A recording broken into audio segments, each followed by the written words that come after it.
اور ان 2 انگلیوں سے پکڑ کر دائیں طرف سے شروع کرنا ہے اور پھر بائیں طرف کرنا ہے، اور اسی طرح مسواک کرنا ہے، اسے اوپر نیچے نہیں کرنا۔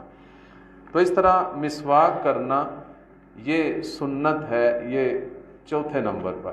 5ویں نمبر پر کلی کرنا۔ کلی کرنے کا یہی طریقہ ہے کہ چلو میں پانی لیا جائے دائیں ہاتھ سے اور منہ میں پانی ڈال کر اس کے گھما کر، تاکہ اندر کی ساری آلائش ایک دفعہ صاف ہو، دانتوں میں اگر کوئی غذا کے اثرات ہیں تو وہ بھی نکل جائیں، اور مکمل گھما کر پانی کو پھینکنا۔ تو یہ کلی کرنا سنت ہے۔ اسی طرح 6 نمبر پر، ہاں اس میں یہ بات بھی یاد رکھیے کہ اگر روزہ نہیں ہے تو بہتر ہے غرارہ کیا جائے۔ غرارہ کہتے ہیں کہ پانی منہ میں ڈال کر، منہ کو اٹھا کر حلق تک پانی لے کر جانا، پھر اسے واپس پھینکنا۔ یہ 3 دفعہ یہ عمل کرنا، اس کو کہتے ہیں کلی کرنا۔ اس کے بعد ناک میں پانی ڈالنا۔ ناک میں پانی ڈالنا اگر ہم اپنی مرضی سے ڈالیں گے، کوئی بائیں ہاتھ سے ڈالے گا، کوئی دائیں ہاتھ سے، کوئی پائپ پکڑ کر اپنے ناک میں ڈالے گا، نہیں، سنت طریقہ یہ ہے کہ دائیں ہاتھ میں پانی لینا ہے اور اس کو ناک میں ڈالنا، اور تھوڑا سا سانس اوپر کھینچنا تاکہ نرم ہڈی تک پانی پہنچ جائے۔ یہ عمل 3 دفعہ کرنا، یہ سنت ہے۔ اسی طرح صرف پانی ہی نہیں ڈالنا، کیونکہ پانی ڈال کر چھوڑ دیں گے تو آلائش بہتی رہے گی اور وہ صفائی نہیں ہوگی، مزید جو ہے وہ بندہ اس آلائش میں ملوث ہوگا۔ تو اس کے بعد سنت یہ ہے کہ ناک کو صاف کرنا، جھاڑنا۔ اس کو عربی زبان میں استنثار کہتے ہیں۔ تو استنشاق، ناک میں پانی ڈالنا الگ سنت ہے، اور پھر ناک میں پانی ڈال کر ناک کو جھاڑنا اور صاف کرنا یہ الگ سنت ہے۔ یہ بھی 3 دفعہ عمل کرنا ہے۔ اسی طرح 8ویں نمبر پر جو سنت عمل ہے وہ ہے داڑھی کا خلال کرنا۔ اس کا طریقہ یہ ہے کہ چلو میں پانی لیا جائے اور اس طرح اپنی ٹھوڑی پر یہ پانی ایسے لگایا جائے تاکہ یہ ٹھوڑی کے بال تر ہوں، پھر اس کو ایسے گلے کی طرف سے لا کر اس طرح اس داڑھی کا خلال کرنا۔ تو یہ خلال کرنا یہ الگ سنت ہے۔ 9ویں نمبر پر ہاتھوں اور پاؤں کی انگلیوں کا خلال کرنا۔ ہاتھوں کی انگلیوں کا خلال کرنے کا طریقہ یہ ہے، اوپر سے ایسے ہاتھوں میں انگلیاں ڈال کر اسے خلال کرنا، اور پاؤں کے انگلیوں کا خلال کرنے کا طریقہ یہ ہے کہ بائیں ہاتھ کی یہ جو چھوٹی انگلی ہے اس کو اپنے پاؤں کے جو انگلیاں اس کے نچلی جانب اس طرح پھیرنا تاکہ اس کے یہ جو انگلیوں کے اندر کا حصہ ہے وہ بھی تر ہو جائے۔ تو یہ خلال کرنا الگ ایک سنت ہے۔ اور اس کے بعد 10ویں نمبر پر جتنے اعضاء مغسول یعنی دھوئے جاتے ہیں ان کو 3 دفعہ دھونا، یہ الگ سے ایک سنت ہے، 3 دفعہ دھونا۔ اور یہ صرف اعضاء مغسولہ میں ہے، یعنی دھونے والے اعضاء میں ہے۔ جن کو مسح کرنا ہے، مثلا سر کا مسح ہے تو اس میں 1 دفعہ ہی مسح کرنا ہے، اس میں 3 دفعہ مسح نہیں کرنا۔ اس کے بعد پورے سر کا مسح کرنا یہ بھی سنت ہے۔ میں پہلے بتا چکا ہوں کہ سر کا مسح 1/4 حصے کا کرنا فرض ہے، لیکن پورے سر کا مسح کرنا یہ سنت ہے۔ اس کا طریقہ یہ ہے کہ آپ دونوں ہاتھ، سارے میرے ساتھ پریکٹس کر لیجئے گا، یہ دونوں ہاتھ کی یہ 3 انگلیاں آپس میں جوڑیے، یہ 2 انگلیاں الگ کرنی ہے، اور اس کو ایسے پیشانی کے بالوں پہ رکھنا ہے۔ صرف انگلیاں لگنی چاہیے پہلے مرحلے میں، اس کو پیچھے گردن کے بالوں تک لے کے جانا ہے، ہتھیلی نہیں لگانی۔ اور پھر جب یہاں تک آ جائے تو پھر صرف ہتھیلی لگا کر اسے واپس لے کر آنا، اب انگلیاں نہیں لگانی۔ اس کے بعد ہمارا یہ ہاتھوں کا یہ حصہ استعمال ہو چکا ہے، یہ حصہ بھی باقی ہے۔ اس میں یہ جو بڑی انگلیاں اس کو کان کے اندر ڈال کر مکمل سارے کان کے اندر پھیرنا، یہ کانوں کا مسح ہو جائے گا۔ اور انگوٹھا جو بچ گیا اس کو کانوں کے پچھلی جانب ایسے لے کر آنا، یہ کانوں کے بیرونی حصے کا مسح ہو گیا۔ اور پھر جو ہمارے ہاتھوں کا یہ پچھلا حصہ باقی ہے، یہ گردن کا مسح کرنا، گلے کی طرف نہیں لے کر آنا۔ کئی لوگ اس طرح آگے لے کر آتے ہیں، گلے کا مسح کرنا سنت نہیں ہے، یہ پچھلی گردن کا مسح کرنا ہے۔ تو یہ آدمی کا جو مسح کرنے کے اندر جو ہاتھ ہے وہ بار بار استعمال نہیں ہوگا بلکہ ایک دفعہ استعمال. اگر ہم سارا ہاتھ پیچھے ایسے سارا لے کر جائیں گے پھر واپس لے کر آئیں گے تو وہ استعمال شدہ ہاتھ ہم پھیر رہے ہیں، تو وہ درست نہیں ہے. تو پہلے صرف انگلیوں کو ایسے پھیرتے ہوئے پیچھے لے کر جانا، پھر ہتھیلیوں کو ایسے واپس لے کر آنا، اور پھر انگلیوں کو کانوں کے اندر پھیرنا اور انگوٹھے کو کانوں کے پچھلی جانب پھیرنا اور گدی کا یہ اپنے الٹے ہاتھ سے مسح کرنا. یہ اس طریقے پر پورے سر کا مسح، اور اس کے ساتھ کانوں کا بھی ہو گیا ہے، گردن کا بھی ہو گیا. تو وہ مسح جو ہے وہ یہ بھی سنت ہے، پورے سر کا مسح کرنا. کانوں کا میں نے ساتھ ہی اس کا طریقہ بتا دیا. 13ویں نمبر پر کہ اعضائے وضو کو ترتیب سے دھونا، اس ترتیب سے دھونا جو ترتیب اللہ نے قرآن پاک میں بیان کی ہے کہ سب سے پہلے چہرہ ہے، پھر ہاتھ ہے، پھر سر کا مسح ہے، پھر پاؤں ہے. اس ترتیب کو نہیں بدلنا. ایسا نہیں کہ پہلے پاؤں دھو لیں پھر مسح کر لیں پھر اپنے ہاتھ دھو لیں پھر چہرہ دھو لیں، نہیں. اس طرح اگر ترتیب بدلیں گے تو یہ سنت کے خلاف ہوگا. سنت کا طریقہ یہ ہے کہ جس طرح اللہ نے اعضائے وضو کو دھونے کا ذکر کیا ہے اسی طریقے پر اعضائے وضو کو دھونا. 14ویں نمبر پر ہے کہ پے در پے اعضائے وضو کو دھونا. یہ نہیں کہ ایک عضو دھو لیا اور پھر اس کے بعد بیٹھ گئے اور وہ عضو خشک ہو گیا اور اس کے بعد اگلا عضو جو ہے وہ دھو رہے ہیں.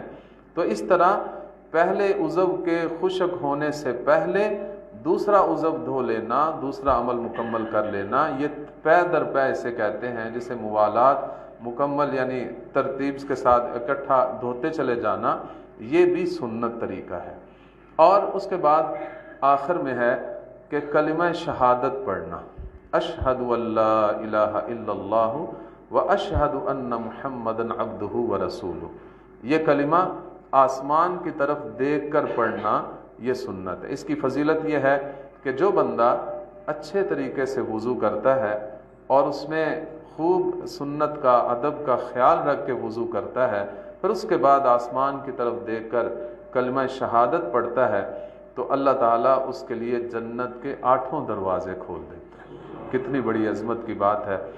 انگلی نہیں اٹھانی، صرف آنکھوں کو آسمان کی طرف اٹھانا ہے. بعض لوگ انگلی اٹھاتے ہیں، اس کا کوئی نہیں ثبوت ہے. تو بہرحال یہ آخری یہ عمل ہے سنت کہ کلمہ شہادت پڑھ کر اس وضو کے آخر میں یہ کلمہ پڑھنا. اور اس کے ساتھ ساتھ یہ میں نے جو دعا لکھی ہے یہ وضو کے درمیان جب آدمی منہ دھو رہا ہے، ہاتھ دھو رہا ہے، تو یہ دعا پڑھے، اللہم اغفر لی ذنبی ووسع لی فی داری وبارک لی فی رزقی.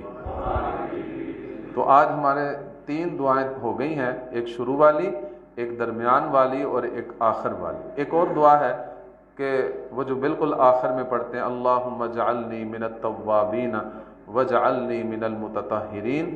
اس کے ساتھ ایک اور جملہ آتا ہے، وجعلنی من عبادک الصالحین، کہ اے اللہ مجھے اللہم اجعلنی من التوابین، توبہ کرنے بار بار توبہ کرنے والے لوگوں میں شامل فرما، اور اے اللہ مجھے پاکیزگی حاصل کرنے والے لوگوں میں مجھے شامل فرما، اور اے اللہ مجھے اپنے نیک بندوں میں شامل فرما.